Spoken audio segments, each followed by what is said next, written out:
everybody, welcome to Round the Twist. Oh Lord, what episode is it? I don't even know. Episode 361. Episode 361, yay!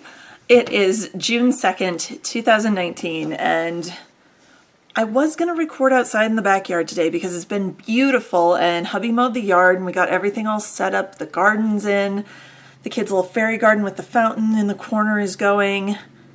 Patio furniture is out in the other little corner under the tree where I recorded last year. It's beautiful. And now we have impending threat of rain. So rather than get rained on and have to make a mad run for the house in the middle of recording, I just decided to play it safe and record down here in the basement. One more time. We'll see how it goes. So how have y'all been? It's been a good 2 weeks for me, I feel like. And then I went to gather stuff up and then I didn't do a whole lot, but then I looked at what I had done and went, okay, you might only be 2 projects. It's still quite a bit. So what I have on my needles. First thing is something that I believe I showed last time. Hang on, I'm going to scoot the camera to see the date. So yes, I had to have done maybe. When was 2 weeks ago? 2 weeks ago. Come on, calendar. My computer's being very sluggish today. I apologize.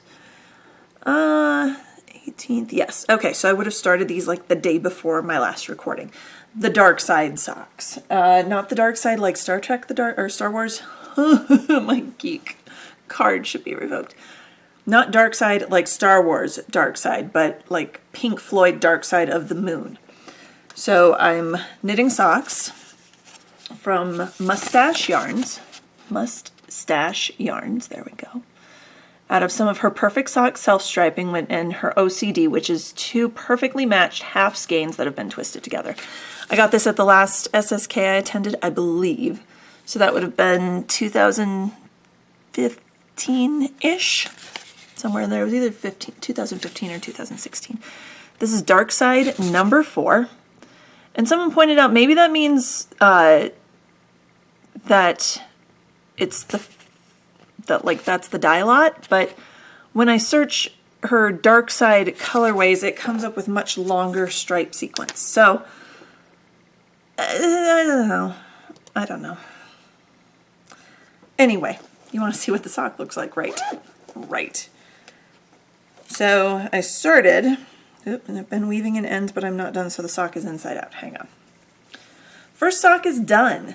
Minus the heel. I'm knitting it up on US 1 2.25 millimeter needle over 72 stitches. All my notes are on my project page, actually, if you want to go see them. It's right at the top of my project page. It's like the second one over because I haven't gotten very far. So I did 20 rows of ribbing. I think I did like 80 or 81, whatever rows it took to reach. I needed to do at least 80 because I like a nice long cuff on my socks. And then I put in a little progress marker where that would be, so I could count again, because this is going to be a first for me, guys. These are going to be my first true afterthought heel socks. I did not, you will notice, put in any waste yarn. None. I'm going to cut that stitch that I have marked and unravel it and put in an afterthought heel. Didn't mean to do that. I just happened to hit the point where I was knitting and I didn't have waste yarn with me because I didn't put it in the project bag because I didn't think I'd get that far. So here's the sock. It is all, the toe end is woven in, the top end is not. I got that done during my morning meeting at work on Friday. Second half skein is all balled up, wound up, ready to go. And I've got this much, however that much is, left of the first half skein to do the heel on this one. Exciting, yay. But I need to find, and I think I found them when I moved my other Jossaloo project bag that I have down here that had been holding these socks for Sarah. I had been looking for where I had put my signature Needle Arts double points in size 1s. Because I like to do my afterthought heels on double points. Don't ask me why. It helps me keep track better of where I am in the round because of how I space my decreases. I do more of a star heel versus one that looks like a toe. So I'm going to use the crystal heel method, which if you Google crystal heel, I can't remember who it was that did it, but that's what I'm going to do. It's the one I learned out at the second sock summit in 2011. So those are going in my bag. Because it's Dark Side of the Moon, of course they are riding around in a TARDIS bag. Doctor Who, all the way. And this is another one from Stitched by Jessalou. She has fabulous bags. I love these. These have taken a beating, and they are awesome. Love them. Second thing I started. So last weekend, Memorial Day weekend, hubby was home. Well, no, he worked Saturday, Sunday, and then he was off for Memorial Day, which was a surprise, but yay. And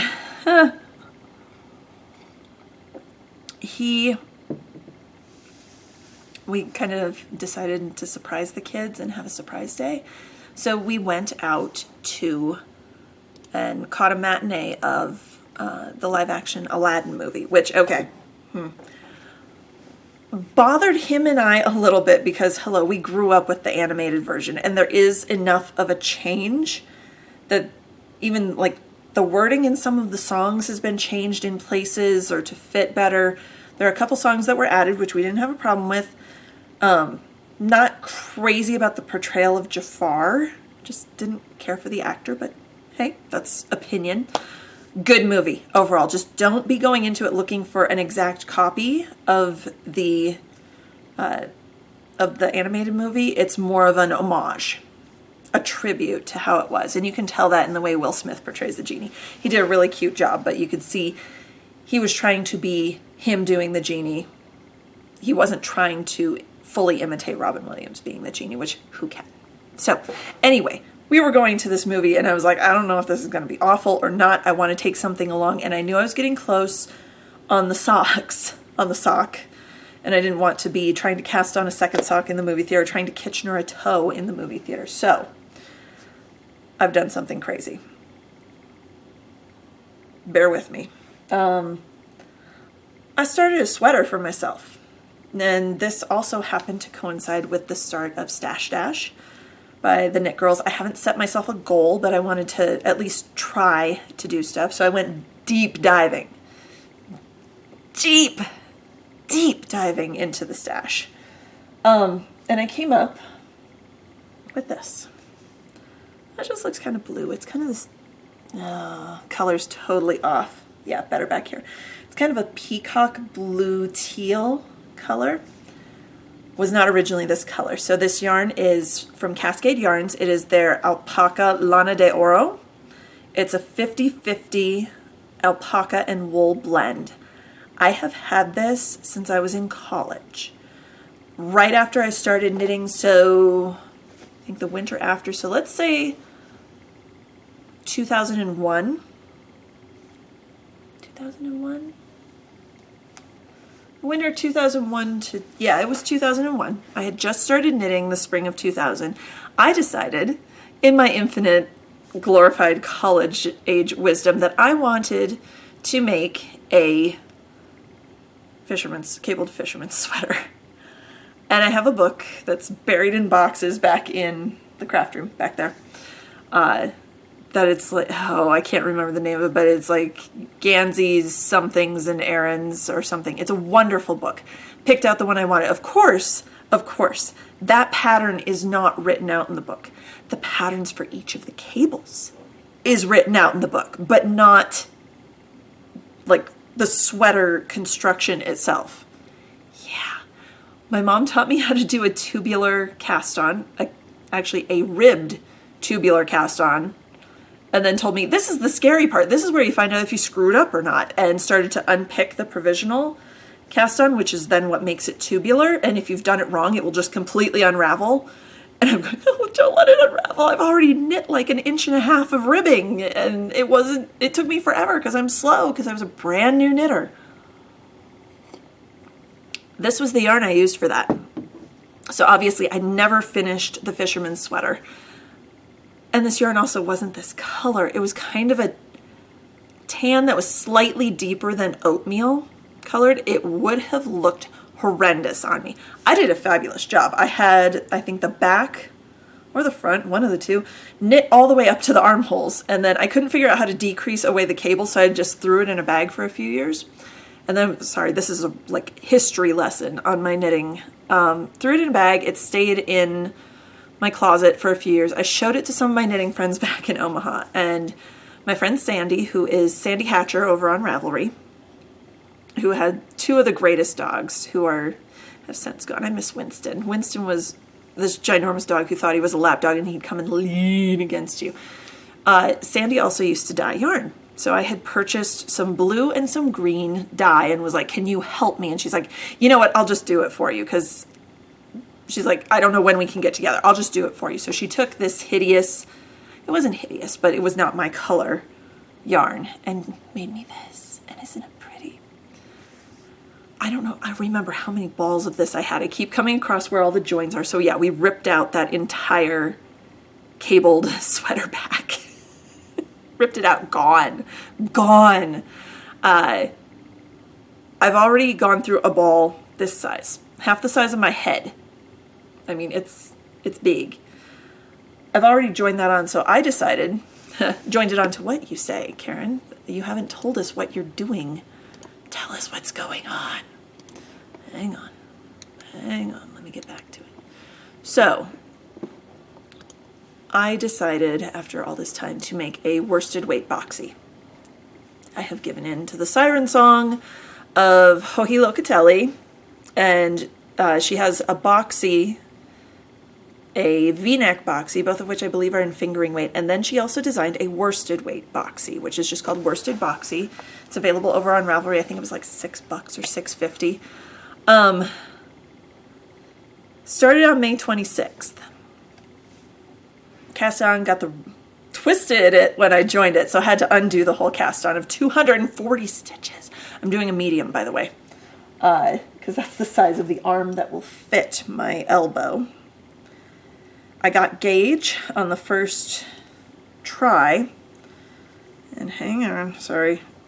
The ribbing is rolling, which I'm sure will come out in blocking. It will be fine. It's always fine. Because this is going to be stretched to within an inch of its life.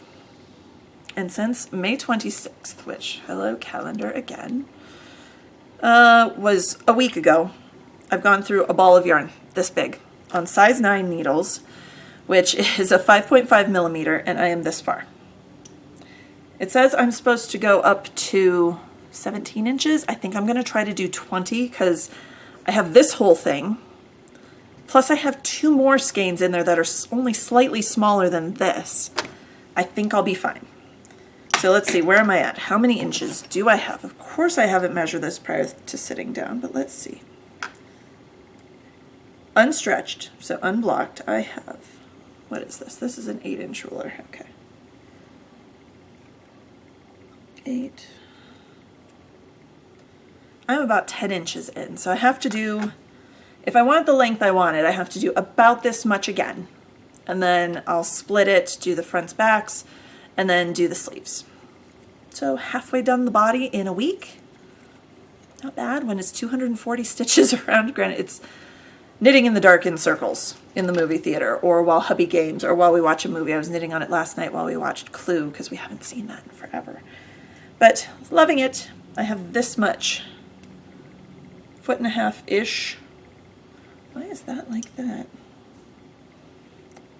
Oh, you know what? I bet I was going to do a Russian join there because I found a couple places where I had joined together with a Russian join. So like the last 4 inches only has 2 plies instead of 4. Okay. It's a combination of Russian joins and spit splicing on this sweater. That's terrible, but that's what I've been doing is spit splicing when I come across a knot. So a week, I've got half of the body of a boxy done. If I was following the pattern, I'd be more than halfway done with the body, but I want that little bit of extra length, so yay! So, hello, Stash Dash. Which, hosted by the Knit Girls, it started, I believe, May 24th. It's going through, I don't know, sometime in August, whenever Laura goes back to school, is the end of Stash Dash. You're basically competing against yourself. So setting a challenge or trying to see how much yardage you can get done during that time. I'm going to bust out a sweater and some socks and who knows, whatever else tickles my fancy since nothing really had for a while. Yeah, that's it. So that's everything on the needles. I do have some pokey things. It is not cross stitch related, but it is sewing related. I finished it. New scrub top. Highly appropriate that it is. See that? It's printed knitting material of snowflakes and June. And I just finished it. I did start this back in like January or February. That's how long it took me to finish this thing. I still might wear it with blue pants and call it patriotic and say it's good. But that is done. Finished, washed. I just pressed it for the first time because quilting cotton comes out really wrinkly. So I have a new scrub top. Yay! Whether I wear it this summer or wait until next winter, I don't know, but we'll see.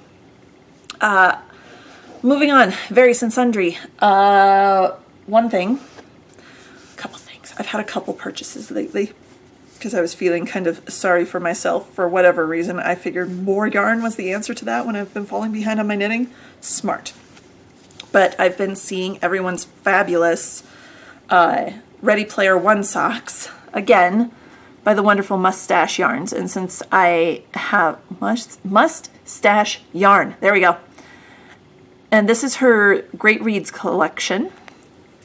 It is the Ready Player One colorway, and it's basically gray stripes and then a color, gray stripe color, gray stripe color. This is another one of her OCD skeins, I believe. Must match skeins. She's not calling it OCD anymore. Perfect self-striping sock, must match skeins, 2 identical 50-gram skeins twisted together. So you can see all the colors kind of washed out. Better there.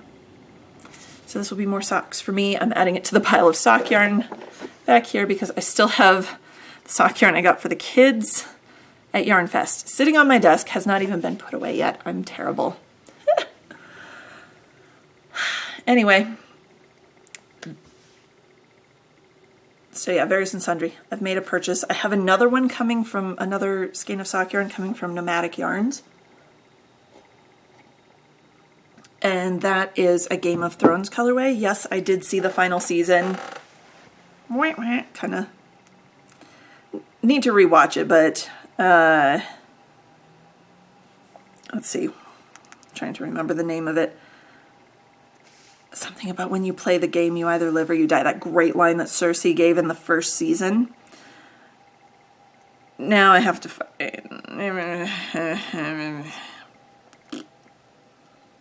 What did I order? Oh, it's just titled You Win or You Die. It's a 7-stripe color sequence, so I have that coming. It's shipped. I'm just waiting for it to get here. No, I don't want to do that, phone. Go away. Meh. Sorry, I'm talking to my phone. So upcoming events, we have, well, we're currently in the middle of Stash Dash, which isn't an event. This coming weekend, the 6th, 7th, 8th, and 9th is the Estes Wool Market. My family and I will be there. We're actually heading up on Thursday night. I have a class on drum carding from the gentleman behind someone told me the pronunciation is Clemis and Clemis. The brothers will be there and we'll be teaching a class on drum carding, which I'm very excited to do on Friday. Probably going to go to the vendor preview on Friday after my class is done, so then I don't have to drag my family with me because I don't get anything done for shopping when they're along, and I kind of want to peek around a little more, have a little more time to browse and peruse. I've also been in contact, while we're there, I'm going to drop off. So back in there. Someday I'm going to take you guys back there. Someday we'll be recording from there. I have had 2 fleeces unwashed in that closet. They actually, I think I bought them out at Estes and they went to Omaha and then they moved back here with us. One I know is a white Cormo and the other one is an almost black CVM fleece. And after I did, bug poop. Millie. There we go. I'm like, what's the name of the gray CVM that I've been doing for years? Millie. After I did all the washing and carding and some of the spinning on Millie, I decided I am not a fleece processor. I'm not. I'm barely a spinner at this point. I mean, yes, I have spinning wheels. No, it's not. Yeah, it's back over there. It's out of frame. But my Lendrum's back there. My Spinolution B is actually up in my bedroom, now that I think about it. I've barely spun since last summer. I haven't spun since last summer, so I need to get back to spinning, but I'm more likely to spin something if I can pull a roving out of a box or off of the shelf and just go, than I am if, oh God, I have to drag it out and wash it and leave it out to dry and then card it and do this. I'm glad I did the process, and I still have more to do on Millie. Lots more to do on Millie, but it's one of those, I'm glad I did the process once, but I don't want to continue doing the process. So there is a local fiber mill from up at Estes Park. Let me find them. And they're going to be there, and I'm going to drop off. Of course, I probably closed the tab. No. It is called Willow Creek Fiber Mill out of Estes Park, Colorado. And I met them last year and got their card and meant to send the fleeces to them, and I didn't. So I contacted them this year. They said they'll be there. I just have to put the order form in with the fleece, and they will be happy to take it off my hands. So I'm going to cart 2 smelly, stinky sheep fleeces up to Estes to be handed off and then get them back as beautiful roving. And I'm very excited about that. Yay! So excited. We'll probably go to the wool market a little bit on Saturday so the kids can do watch the sheepdogs, do the leaping llamas, go around and see the sheep and goats, and then we'll probably just explore Estes, and it's going to be kind of just a little family vacation for us up there. So if you see us on Saturday, stop, say hi. Yeah, it's just going to be a really quick trip for us, but that's where we're going to be. And then also coming up is Tour de Fleece, speaking of spinning. That is coming up in July this year. It starts on Saturday, July 6th, runs through Sunday, July 28th. I don't have a team. I'm not doing anything. It's kind of how I've done Tour de Fleece and the Knitting Olympics and everything else. I don't follow anything over on Ravelry because I don't want to let anyone down, so I just kind of do it on my own. So I'm basically going to try to spin every day from those. The 6th through the 28th of July. So that's everything that's up and coming, I think. God, I hope so. I really, really hope so. Yeah. Fun times. I think that's it. I'm gonna go try to knit a bit more on the sweater, or I might start my second sock. Haven't decided yet. But in the meantime, I'm gonna finish off my coffee. I'll see you all again in a couple of weeks, and until then, happy knitting.